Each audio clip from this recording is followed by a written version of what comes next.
अस्सलाम वालेकुम dear students, कैसे हैं आप सब। उम्मीद करता हूँ आप सब खैरियत से होंगे।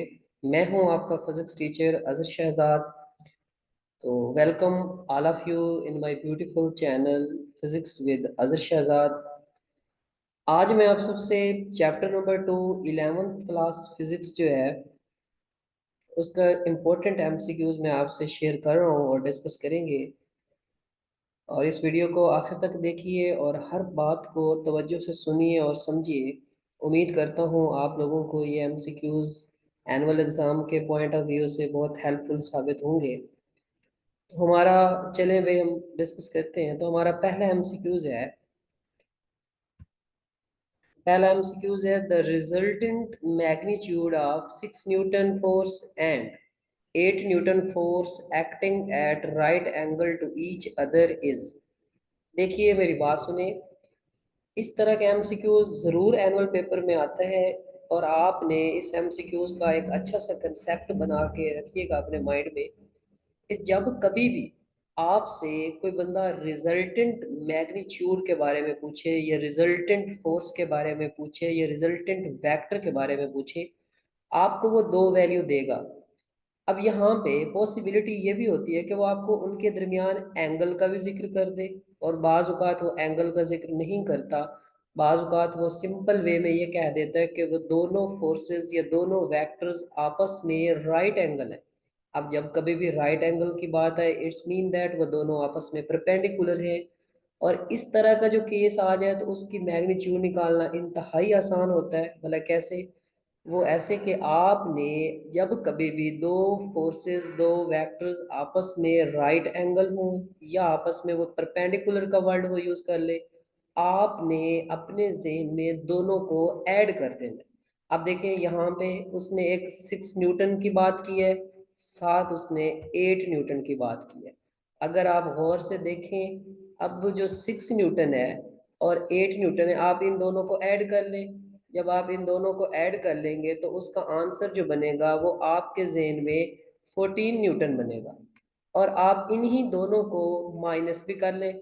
जब आप माइनस करेंगे तो उन दोनों का आंसर 8 में से 6 माइनस करें तो वो आपके पास आंसर जो है वो आपके पास 2 न्यूटन आएगा। इट्स मीन दैट आपकी जो मैग्नीट्यूड है वो 2 न्यूटन और 14 न्यूटन के दरमियान में कहीं पे एग्जिस्ट करेगी। अब देखें यहाँ पे अपना आंसर जो है ना वो ज़रा आप सर्च डाउन करें। अब यहाँ पे एक आंसर 2 न्यूटन है, नो। 2 न्यूटन से ऊपर, 14 न्यूटन से नीचे। दूसरा 14 न्यूटन है, नो। 18 न्यूटन है, नो। 10 न्यूटन। ये देखें, ये जो हमारा 10 न्यूटन है ये हमारे इन दोनों का सम यानी 8 + 6 वो बनता है 14। और 8 में से 6 माइनस करें, बाकी बचता है 2। आपका जो फाइनल मैग्नीट्यूड होगा वो इन दोनों के दरमियान में एग्जिस्ट करेगा। वो आपका बन रहा है 10 न्यूटन। आपके लिए ये सबसे बेस्ट है। आप इस तरह आप इसको सॉल्व कर सकते हैं। अदरवाइज अगर आप इसको प्रॉपर वे में सॉल्व करना चाहें तो उसका फार्मूला होता है मैग्नीट्यूड का। रिजल्टेंट मैग्नीट्यूड एफ ले लें या आर ले लें, is equal to F1 square plus F2 square. और फिर आपने उसकी लेनी होती है स्केयर रूट। यहाँ पे देखें, F1 6 है, F2 8 है। इन दोनों का स्केयर लें। F1 6 स्केयर 36, 8 स्केयर 64, दोनों को ऐड करें। वो बनेगा आपके पास 100। 100 का स्केयर रूट लें, वो आपके पास 10 न्यूटन आएगा। तो यहाँ पे आपका जो करेक्ट आंसर है वो आपके पास 10 न्यूटन है। ये पहला एमसीक्यू। इसके बारे में अब आपने याद रखना है कि जब कभी भी मैग्नीट्यूड निकालनी हो, आप अगर तो वो राइट एंगल है, एंगल का जिक्र नहीं कर रहा, राइट एंगल में 90 है, तो यहाँ पे एक्चुअली मैग्नीट्यूड के अंदर हम cos थीटा यूज करते हैं, cos 90 पे 0 हो जाता है। हम वो वाला फैक्टर जो है ना उसे माइनस कर देंगे, बाकी बचेगा आपके पास ये 8 और 6। इन दोनों को प्लस कर दें 14, इन दोनों को माइनस कर दें 2। इट्स मीन दैट आपका आंसर जो है वो 14 और 2 के दरमियान में लाई करेगा। तो वो यहाँ से आप देख लें, 2 न्यूटन नो, 14 नो, 18 नो, 10। 10 जो है आपका 2 और 14 के दरमियान में है। अदरवाइज आप फार्मूला पुट करके भी निकाल सकते हैं। फार्मूला होता है F1 का स्केयर प्लस F2 स्केयर, और उसकी आपने स्केयर रूट ले लेनी। इन दोनों के स्केयर लेके उसकी स्केयर रूट करेंगे, वो भी 10 न्यूटन ही आएगी। उम्मीद करता हूँ ये एमसीक्यूज आपको समझ आ गई होगी। ये इंपॉर्टेंट एमसीक्यूज है, मैग्नीट्यूड के रिलेटेड लाजमी ये क्वेश्चन आता है। नेक्स्ट एमसीक्यूज आपका है MCQs number 2। What is mathematical unit vector is given as, mathematically unit vector given as. अब आप सबसे पहले तो ये समझे कि यूनिट वेक्टर होता क्या है। देखें, unit vector simple, when a vector is divided by its own magnitude, यानी एक वेक्टर को आप उसी की मैग्नीट्यूड पे डिवाइड कर दें तो आपके पास एक यूनिट वेक्टर आ जाएगा। अब यूनिट वेक्टर का फार्मूला यहाँ से ढूंढें। देखें, यूनिट वेक्टर जो है वो vector divided by its own magnitude, ये देखें एक ऑप्शन नंबर सी जो है इसका करेक्ट आंसर है। यानी एक वेक्टर को उसकी मैग्नीट्यूड पे डिवाइड किया गया, ये इसका करेक्ट आंसर है। आंसर नंबर सी जो है ये इसका करेक्ट आंसर है। उसके बाद एमसीक्यूज नंबर आगे हमारे पास एमसीक्यूज नंबर 3 है। The magnitudes of rectangular components of a vector are equal if its angle with x-axis। देखें यहाँ पे भी आप एक बात जो है वो राइट डाउन कर ले। अगर सिंपल वो आपसे बात करते हैं मैग्नीट्यूड्स ऑफ रेक्टेंगुलर कंपोनेंट, देखें एक वेक्टर के जो रेक्टेंगुलर कंपोनेंट्स होते हैं ना वो दो भी हो सकते हैं, तीन भी हो सकते हैं। और अगर वो आपसे सिंपल कंपोनेंट की बात करें वो तो इनफिनिट हो सकते हैं। एक वेक्टर को आप उसके कंपोनेंट्स इनफाइनाइट बना सकते हैं, उसके इनफिनिट बना सकते हैं, लेकिन रेक्टेंगुलर कंपोनेंट्स जो होते हैं यानी कि जो कंपोनेंट्स आपस में परपेंडिकुलर होते हैं वो या तो कम से कम दो होंगे, ज्यादा से ज्यादा वो तीन होंगे। प्लेन के अंदर दो होते हैं, स्पेस के अंदर तीन होते हैं। अब क्वेश्चन ये है मैग्नीट्यूड, यानी उनकी मैग्नीट्यूड आपने लेनी है, उनकी डायरेक्शन से हमारा कोई लेना देना नहीं है। The magnitudes of rectangular component of a vector are equal, यानी अब आपने उनकी मैग्नीट्यूड को इक्वल करना है। वो कितने एंगल पे होंगे, सिंपल सी बात है। आप उसको लेट सपोज एक आपके पास वेक्टर ए है, उसके दो कंपोनेंट्स बना ले। एक कंपोनेंट आपके पास आएगा ए एक्स, एक कंपोनेंट आपके पास आएगा ए वाई। दोनों को इक्वल कर दे, A X is equal to A Y. अब ए एक्स का फार्मूला होता है ए कॉस थीटा और ए वाई को होता है ए वाई साइन थीटा। ए से ए कैंसिल, साइन ओवर कॉस वो टेन बन जाएगा। टेन इनवर्स इनटू वन जो है वो आपके पास 45 का आंसर आ जाएगा। ये करेक्ट आंसर, इसका आंसर नंबर सी है। 45 डिग्री पे आपके दो रेक्टेंगुलर कंपोनेंट्स की मैग्नीट्यूड आपस में इक्वल होती है। और कभी आपसे कोई एमसीक्यूज घुमाने के लिए पूछ दे कि at what angle vector A X and vector A Y are equal, ये कभी भी इक्वल नहीं हो सकते। दो वेक्टर्स जो हैं वो कभी भी किसी एंगल पे इक्वल नहीं हो सकते। हाँ, उनकी मैग्नीट्यूड्स जो हैं उनके कंपोनेंट्स की वो इक्वल हो सकती हैं, लेकिन किसी भी वेक्टर के जो कंपोनेंट वेक्टर फॉर्म में अगर आप ले लें वो कभी भी इक्वल नहीं हो सकते। ये आपने याद रखना है, मैग्नीट्यूड 45 डिग्री पे आपस में इक्वल होंगे। आगे एमसीक्यूज नंबर आपका 4 है। if a vector is equal to 2i plus a 2i plus j plus 2k then a mod a magnitude is equal to, simple सी बात है, आपको मैग्नीट्यूड जो है वो निकालनी आनी चाहिए। मैग्नीट्यूड का सिंपल सा फार्मूला होता है, आपने x i component plus j component plus k component के जो कोएफिशिएंट है इनके स्क्वायर लेके उनका स्क्वायर रूट कर लेना है, बस सिंपल सा। देखिए यहाँ पे 2 है, 2 का स्क्वायर 4, यहाँ पे j के साथ 1 है, 1 का स्क्वायर 1, k के साथ 2 है, 2 का स्क्वायर 4, यानी 4 + 4 + 1 और फिर उसकी स्क्वायर रूट वो बनेगा 9। 9 की स्क्वायर रूट जो होती है वो आपके पास 3 होती है। इसका जो करेक्ट आंसर आएगा वो 3 आ जाएगा, क्योंकि जो इस आपके पास ए वेक्टर के कंपोनेंट्स हैं इनकी आप स्क्वायर लेके फिर उसका स्क्वायर रूट कर लें, आपके पास आंसर जो है वो 3 आ जाएगा। आगे एमसीक्यूज नंबर 5 है। The X component of force making an angle with X axis is 10 newton, its Y component. देखिए यहाँ पे भी एक बात आपने नोट कर लेनी है कि जब कभी भी आपको एक्स कंपोनेंट की वैल्यू वो दे दे और वो बोले कि what will be the value of Y component, उसी उसी एंगल के साथ वाई कंपोनेंट वो आपसे पूछ ले, आपने हमेशा कहना 0 न्यूटन। और हाँ, कभी आपको वाई कंपोनेंट दे दे और आपसे एक्स कंपोनेंट पूछे, आपने कहना है वहां पे एक्स कंपोनेंट 0 होगा। देखिए, क्योंकि वहां पे तो वाई कंपोनेंट आना भी नहीं है, क्योंकि एक जो वेक्टर का कंपोनेंट एक्स है वो अलोंग द एक्स एक्सिस है, वहां पे वाई कंपोनेंट की जो वैल्यू है वो 0 होगी। इसका जो करेक्ट आंसर है वो 0 न्यूटन आएगा। आगे एमसीक्यूज नंबर 6 है आपका। The resultant of 1 Newton 120 Newton 120 Newton and 20 Newton force can not be. देखें इसके ऊपर आप सिंपल वही लॉजिक लगाए जो मैंने आपको बताया था कि 120 प्लस 20 कर दें और 120 माइनस 20 कर दें। आपके पास 120 प्लस 20 करेंगे 140 बनेगा, और 120 माइनस 20 करेंगे तो वो आपके पास 100 बच जाएगा। इट्स मीन दैट आपकी जो मैग्नीट्यूड है वो 101 से लेके 139 के दरमियान में कहीं भी एग्जिस्ट कर सकती है। तो अब यहाँ से देखें 130 यस ये हो सकता है, 101 yes, 120 yes, 141 this is a odd value mean ये आपकी रेंज से बाहर जा रही है, तो इसका करेक्ट आंसर बनेगा 141। तो ये इसका जो है करेक्ट आंसर है 141। इसके बाद एमसीक्यूज नंबर 7 है, if a single vector having the same effect as all the original vectors taken together is called. देखें आपके पास लेट सपोज दो 50-50 के रुपए पैसे हैं, आप उन्हें ऐड कर दें वो 100 बन जाएगा। अब जो 100 है उसकी वही क्वालिटीज हैं जो आपके पास 50-50 की थी। इट्स मीन दैट वो सिंगल वेक्टर बना, लेकिन उसके अंदर जो क्वालिटीज हैं वो उन दोनों 50s वाली का सम है। तो जो एक सिंगल वेक्टर होता है उसे हम रिजल्टेंट वेक्टर कहते हैं। क्यों? क्योंकि देखें ना, सिंगल वेक्टर मीन जो दो या दो से ज्यादा वेक्टर्स को ऐड करने, सब्ट्रैक्ट करने, मल्टीप्लाई करने से है। हम उसे सिंपल रिजल्ट भी कह सकते हैं। रिजल्ट से ही निकला है रिजल्टेंट वेक्टर। तो इसका जो करेक्ट आंसर आएगा वो आएगा रिजल्टेंट वेक्टर।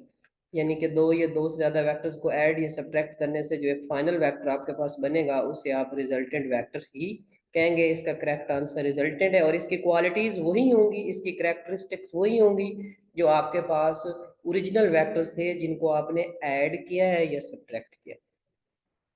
इसके बाद एमसीक्यूज नंबर 8 है आपका, the magnitudes of cross product and dot product of two vectors are equal, the angle between the vectors. ये भी इंपॉर्टेंट एमसीक्यूज है। देखें अगर यहाँ पे मैग्नीट्यूड का वर्ड ना आता, सिंपल कह देता the cross product and dot product of two vector are equal, the angle between them it is not possible. कभी भी दो वेक्टर का जो प्रोडक्ट है वो इक्वल नहीं हो सकता, यानी A dot B is equal to A cross B, ये इक्वल नहीं हो सकता। डायरेक्शन का इशू आ जाता है, इट इज इम्पॉसिबल। हाँ, अगर वो आपको मैग्नीट्यूड का वर्ड यूज कर रहा है इट्स मीन दैट अब डायरेक्शन का हमें कोई नहीं इतनी टेंशन। अब हम उनको इक्वल लिख लेंगे, A dot B is equal to A B cos theta is equal to A B sine theta, A B से A B cancel, sine over cos tan बनेगा, टेन इनवर्स इंटू 145। इसका जो correct answer बनेगा वो आपके पास 45 degree बनेगा, क्योंकि 45 degree के ऊपर आपके क्रॉस और डॉट दोनों की मैग्नीट्यूड इक्वल होगी। इसके बाद एमसीक्यूज नंबर आपका 9 है नेक्स्ट। 9 एमसीक्यूज है आपका, the vector A has the component A X and A Y. ठीक है, वो आपको एक वेक्टर बता रहा है ए, वो कहता है उसके दो कंपोनेंट्स हैं, कौन कौन से हैं जी, एक ए एक्स है एक ए वाई है। ठीक है जी, the magnitude A X is given by, उसने ए एक्स की वैल्यू पूछी है। अब देखें आपने आराम से इसका फार्मूला लिखना है कि एक वेक्टर जो भी हो उसकी मैग्नीट्यूड होती है उसके एक्स कंपोनेंट का स्क्वायर प्लस उसके वाई कंपोनेंट का स्क्वायर और सारे की स्क्वायर रूट। अब वहां उसने आपसे ए एक्स पूछा है, अब आप क्या कर लेंगे, आप दोनों साइड स्क्वायर कर ले, A square is equal to A X का स्क्वायर प्लस ए वाई का स्क्वायर। अब ए एक्स को वहीं पे रहने दें, ए वाई को कहेंगे चल भाई आप दूसरी साइड जाए, वो वहां पे जाके माइनस हो जाएगा, यानी ए स्क्वायर माइनस ए वाई का स्क्वायर। और फिर ए एक्स सिंपल उसने पूछा है आपसे, जब उसने सिंपल आपसे ए एक्स पूछा है तो इट्स मीन दैट आपके पास दूसरी साइड स्क्वायर रूट लेना पड़ेगी आपको। तो ये जो आपके पास सिंपल ए एक्स है ये आपके पास आ जाएगा जी, ए एक्स जो है ये आपके पास इस ऑप्शन के बराबर आ जाएगा। इसको आप ज़रा सॉल्व करें, अगर आपको कहीं पे इसमें दिक्कत है तो आप मुझे पर्सनली बताएं ताकि इसको जो है ना हम दोबारा आपसे शेयर किया जाए और आपको आंसर जो है ना वो इसका क्लियर हो जाए। ये आपसे हम सिंपल फार्मूला लगाएं, A square is equal to A X का स्केयर प्लस ए वाई का स्केयर, और दूसरी साइड आप ए वाई को उधर भेज दें, माइनस हो जाएगा जाके, फिर दोनों साइड स्क्वायर रूट कर लें, आपके पास सिंपल ए एक्स की वैल्यू जो है वो आ जाएगी। नेक्स्ट एमसीक्यूज नंबर 10 है हमारे पास, तो वो है जी, the magnitude of dot and cross product of two vectors are 6 into 3 under root and 6 respectively, the angle between them will be. देखें ये आपका न्यूमेरिकल भी है, चैप्टर नंबर 2 का इंपॉर्टेंट न्यूमेरिकल है, इंपॉर्टेंट एमसीक्यूज भी बन सकता है। तो इसका करेक्ट आंसर जो है वो 30 डिग्री है। आप इसको सोल्व करें, जहाँ कहीं आपको परेशानी हो आप मुझे बताएं। आपने सिंपल दोनों वेक्टर्स की वैल्यूज पुट करनी है, दोनों को डिवाइड कर देना है, 6 से 6 कैंसिल हो जाएगा, उसके बाद साइन ओवर कॉस टेन बन जाएगा। टेन जो है वो आप 1/3 अंडर रूट उसकी वैल्यू लेंगे तो वो 30 डिग्री पे आ जाएगा। नेक्स्ट एमसीक्यूज नंबर 11 है हमारे पास। Dot product of vector with itself is, dot product of vector with itself, let's suppose कोई भी वेक्टर है, ए है, बी है, सी है, डी है, उसे कहोगे चल भाई अपने आप के साथ मल्टीप्लाई हो जा। जब वो अपने आप के साथ मल्टीप्लाई होगा, डॉट प्रोडक्ट लेना है तो अपने आप के साथ एंगल बनेगा जीरो। और आपको पता है डॉट में कोस थीटा यूज होता है, कोस जीरो जो होता है ना वो आपके पास 1 होता है। तो वो अपने आप के साथ है, यानी मैं हूँ फिर मैं हूँ, यानी ए है, ए वेक्टर दूसरा फिर ए वेक्टर। तो ए से मल्टीप्लाई होकर ए का स्केयर बन जाएगा, साथ कोस है, कोस बेचारा 1 हो जाएगा। इसका करेक्ट आंसर जो है ना वो ए का स्केयर बनेगा। ये याद रखिएगा, dot product with itself A square है, और क्रॉस प्रोडक्ट विद इटसेल्फ वो नल वेक्टर होता है। वो ये जीरो पास लिखा होता है, उसके ऊपर आपने वेक्टर का साइन डाल के उसको नल वेक्टर बना देना, नल वेक्टर के इक्वल होता है। आगे आपका एमसीक्यूज नंबर 12 है। Projection of a A along B will be given as, यहाँ पे भी देखें आपने एक बात जो है ना वो याद रखनी है। अगर तो वो आपसे पूछता है projection of A along B, its mean that आपने ए cos थीटा फाइंड करना ही करना है। और हाँ, अगर वो आपसे कहता है कि प्रोजेक्शन ऑफ बी along ए, तो फिर आपने बी cos थीटा फाइंड करना है। अब यहाँ पे क्या है, यहाँ पे उसने पूछा projection of A along the B, its mean that आपने ए cos थीटा फाइंड करना है। आप सिंपल स्केलर प्रोडक्ट का फार्मूला ज़हन में रखें, वो होता है A dot B is equal to A B cos theta. हमने ए बी cos थीटा जहाँ पे आ रहा है वहां से सिर्फ ए cos थीटा को बचाना है, बी को कहना चल भाई दूसरी साइड चला जा।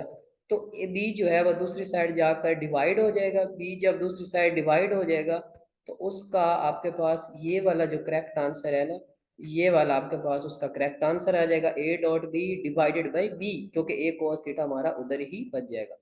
इसके बाद अब आपका एमसीक्यूज नंबर 13 है।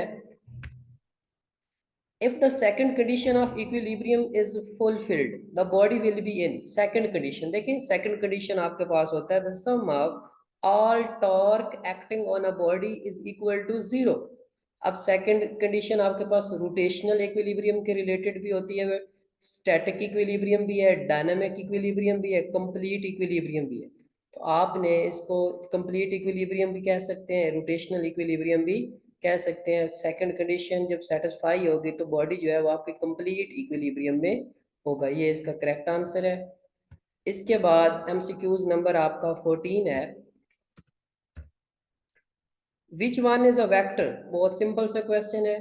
Which one is a vector, length no way it is not a vector, volume no way it is not a vector, work no way ये भी वेक्टर नहीं है, velocity V for velocity V for vector, यहाँ से आप याद कर लीजिए वेलोसिटी जो है वो एक वेक्टर क्वांटिटी है। क्यों सर, कैसे पता चला सर जी? ऐसे पता चला कि V for velocity V for vector, तो इसका जो करेक्ट आंसर है वो वेलोसिटी है। वेलोसिटी आपकी एक वेक्टर क्वांटिटी है, इसको आपने याद रखना है। वेलोसिटी एक वेक्टर क्वांटिटी है, इसका करेक्ट आंसर जो है वो आपके पास वेलोसिटी है। इसके बाद एमसीक्यूज नंबर आपके पास 15 है। The magnitude of a vector, simple magnitude आपके पास किसी भी वेक्टर की वो पूछे, उसके एक्स कंपोनेंट का स्क्वायर प्लस वाई कंपोनेंट का स्क्वायर। यहाँ पे देखें ए वेक्टर जो है वो A X I unit vector minus A Y J unit vector, बेशक माइनस दे दे, आपने नहीं घबराना, आपने कहना सर इसके एक्स कंपोनेंट का स्क्वायर प्लस इसके वाई कंपोनेंट का स्क्वायर, क्योंकि नेगेटिव का स्क्वायर तो पॉजिटिव हो जाता है, हमें नेगेटिव से कोई लेना देना नहीं। ये इसकी मैग्नीट्यूड का करेक्ट आंसर जो है, क्योंकि नेगेटिव का स्क्वायर भी पॉजिटिव हो जाता है, तो ये इसका डी ऑप्शन जो है ये करेक्ट है। इसके बाद एमसीक्यूज नंबर आपके पास 16 है। The vector in space has component, देखिए बहुत इंपॉर्टेंट एमसीक्यूज है ये। The vector has components in space, important MCQs है। यहाँ पे एक बात जो है वो मैं आपसे शेयर करूंगा, वो याद रखनी है आपने, लिख लें उसको, कि एक वेक्टर जो है ना, अगर आप उसके सिंपल कंपोनेंट बनाए, not a rectangular component, not a perpendicular component, just component, वो इनफाइनाइट हो सकते हैं, इनफिनिट कंपोनेंट हो सकते हैं किसी भी वेक्टर के। लेकिन अगर वो आपको एक सिंपल वर्ड बोलता है कि आपके पास एक वेक्टर जो है ना उसके रेक्टेंगुलर कंपोनेंट्स बनाने, आपने कहना सर जी फिर तो आप उसकी रिस्ट्रिक्शन लग गई। कौन सी रिस्ट्रिक्शन है? या तो सर जी दो कंपोनेंट होंगे, या सिंपल तीन कंपोनेंट होंगे। अच्छा दो कहाँ पे होंगे सर?